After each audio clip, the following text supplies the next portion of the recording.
Ito ang makasaysayang laban ni Idol Manny Pacquiao na kung paano niya binugbog ang malahiganting kalaban na tulad ni Margarito. Sari-saring panglalait at trash talk ang narinig ng ating pambansang kamao bago ang laban, mga idol. Ngunit ngiti lang ang isinukli ng ating pambansang kamao.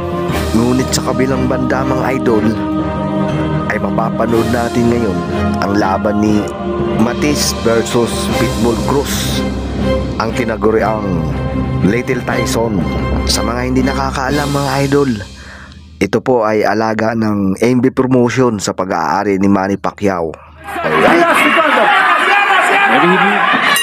Well, that's it.